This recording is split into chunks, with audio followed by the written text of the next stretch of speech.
어떻게 앞으로 우리네 삶을 좀 잘 대비 대응하면 좋을지에 대한 이야기를 해보려 합니다.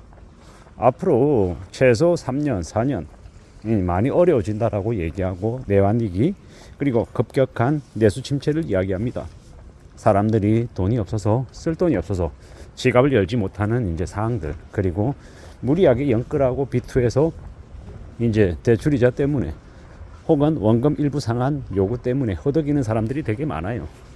근데 이제 그런 얘기를 제가 많이 하면 어떤 사람들은 뭐라고 얘기하냐면, 당신 주변에 그런 사람들이 되게 많다라고 하는 건 당신 주변에 있는 사람들이 문제가 많은 거다, 이렇게 얘기합니다. 근데 그럴 수도 있고 아닐 수도 있는데, 제가 말하려고 하는 취지, 목적은 뭐겠습니까? 그런 말도 안 되는 되게 힘겹고 어려운 상황에 놓이지 말라고, 빚져서는 안 된다고 얘기하는 거고, 빚을 졌다라고 하면 앞으로 최소 3, 4년은 되게 어려워질 수 있으니 그동안 어떻게든 잘 견뎌서 살아남기를 바라는 거죠. 이 빚이 져서 가상금리를 이제 부담하고 이제 생활하는 수준이 많이 어려워지면 전기 끊기고 가스 끊기고 수도 끊기고 이러면 멘탈이 나간다라는 겁니다. 우리가 그 가끔씩 언론 뉴스로 일가족이 극단적인 선택을 했다라고 하는 뉴스를 접합니다. 그런 거 접하면 그 사람들이 그런 거지, 보통의 사람들은 그런 일 안 겪는다, 이렇게 나의 일은 아니다라고 치부해버리고 넘기면 뭐 충분히 그렇게 좀 편안하게 생각할 수도 있죠. 근데 이제 상황이 되게 안 좋을 때, 경제적으로 격격한 침체가 올 때는 내 의지하고 상관없이 나도 모르게 그런 큰 충격을, 쇼크를 겪을 수 있다라는 겁니다. 그걸 명심하는 게 더 필요하겠다라고 말씀을 드립니다.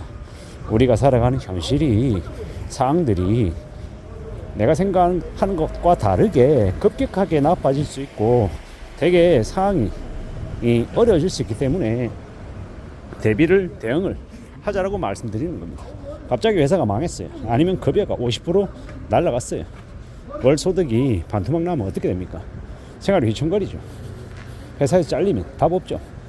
하고 있는 사업이 매출이 반토막 나면요, 어떻게 됩니까? 고정비는 이제 매출이 반토막 난다고 고정비가 반으로 주는 게 아니죠. 고정비는 어느 정도 항시 들어가야 되는 돈이기 때문에 이제 매출이 반토막 나면 그로 인한 이 쇼크는 훨씬 더 크죠. 이런 상황들이 계속 되는데 이걸 별거 아닌 것처럼 이야기하면 되냐라는 거죠. 매우 우려스럽고 매우 염려스러운 상황이죠. 심상치 않은 거죠. 이러한 것들을 모든 걸 다 대비 대응할 수는 없지만 항상 보수적으로, 항상 어려운 일이 생길 때를 대비해서 뭔가 좀 대책을 마련해 놓을 필요가 있다는 말씀을 드리는 겁니다. 그런 의도가 제 의도다라는 겁니다.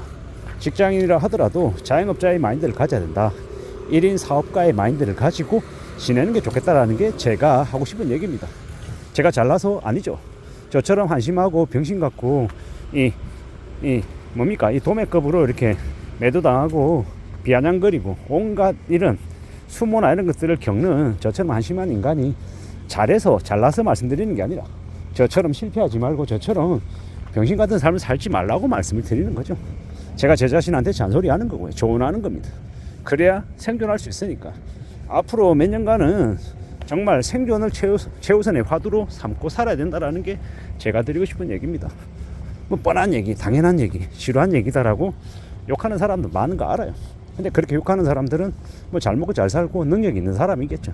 저는 평범하고 되게 소심한 보통의 사람들을 이제 그들이 이제 더 힘들고 어려운 일을 겪지 않았으면 하는 바람에서 말씀을 드리는 거죠. 제 자신도 마찬가지고, 통장에 잔고에 500만 원, 1000만 원 없는 사람이 삶을 되게 잘 살 수 있고 괜찮다라고 자신 있게 말로만 하면 그게 믿어지냐라는 겁니다. 스스로도 통장에 잔고가 간당간당하면 위축이 되죠. 사람이 돈 없으면 있잖아요, 이 주변을 눈치 볼 수밖에 없고 끌려다닐 수밖에 없다라는 겁니다. 우리가 드라마나 영화에 보면 빚져가지고 몸 파는 이 여성이 되는, 이 연락녀가 되는 경우도 되게 많이 보고, 돈이 없어서 범죄자의 하수인이 되는 일도 되게 많이 봅니다. 그들이 그렇게 살고 싶어서 그렇게 살겠습니까? 아니죠. 돈이 없어서 그런 일을 이제 감수하게 되는 거죠. 그런 것들을 볼 때 그런 이제 막장 인생이 되지 않기 위해서 어떻게 해야 된다? 저축하고 절약하고 아껴서 항상 내 통장에, 내 후주머니에 돈이 있어야 된다라고 말씀드리는 겁니다. 나이 같은 사람들, 저희 부모님 같은 분들 얘기하면 뭐라 그럽니까? 예전에 밥 굽는 경우가 되게 허다했다라고 하죠. 저희 모친께서도 80대신데 당신이 되게 어렸을 때 배고픔을 못 참아서 힘들어할 때가 많았다라고 합니다. 그런 모친이 흥청망청거리고 사치 부리고 하겠냐고요. 그러지 않습니다. 정말로 아껴 쓰고 정말 생활력이 강하시죠. 이제 그런 분들이 지금의 대한민국의 70대 80대 분이셨고, 또 이제 586들이 이제 은퇴를 하면서 또 우리 사회에 또 어떤 모습을 보여줄지 우리는 좀 계속 더 지켜봐야 되는 입장인 거고, 저는 이제 제가 이제 40대 말인데 이제 곧 50대가 되어야 하는 입장에 놓여 있는데, 지금보다는 앞으로 50대가 지금보다는 조금은 더 나아졌으면 좋겠다라고 이제 생각하며 지금을 살고 있는 거죠. 지금 열심히 살아야 50대 60대 때 좀 덜 힘들 것 같다라고 생각하는 겁니다. 그리고 우리가 살아가는 지금의 이 현실이 특히나 지금이 되게 우려스럽잖아요. 상황이 심상치 않고 말이 안 좋잖아요. 그러니 더 명심해야 되고 더 조심해야 된다라는 이야기를 하고 싶은 겁니다.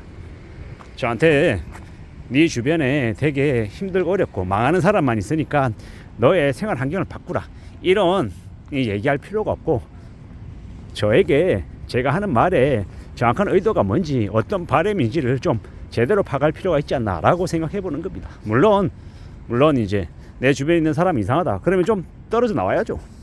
너무 부정적이고 너무 안 좋은 모습을 많이 내보이는 사람들을 가까이 두면 안 좋은 기억을 받으니 안 좋은 이 영향을 받을 수 있다는 것도 충분히 인지하죠. 근데 저는 지금은 그렇게 생각하는 겁니다. 이 불편한 현실들, 경제적으로 어려움을 겪는 사람들의 상황들을 잘 살펴보고 귀를 열고 잘 들어서 지금의 이 험난하고 어려운 이 대한민국의 상황을, 경제 상황을, 전 세계 상황을 잘 좀 파악하고 이해해 놓을 필요가 있다고 생각합니다. 그래야 나의 삶을 지키고 우리 가족의 삶을 지킬 수 있는 원동력이 생기기 때문이다라고 보는 거죠. 살아간다라는 게 결코 쉽지 않다라는 것, 많이 어렵다라는 걸 뼈저리게 인식하고 살아야죠.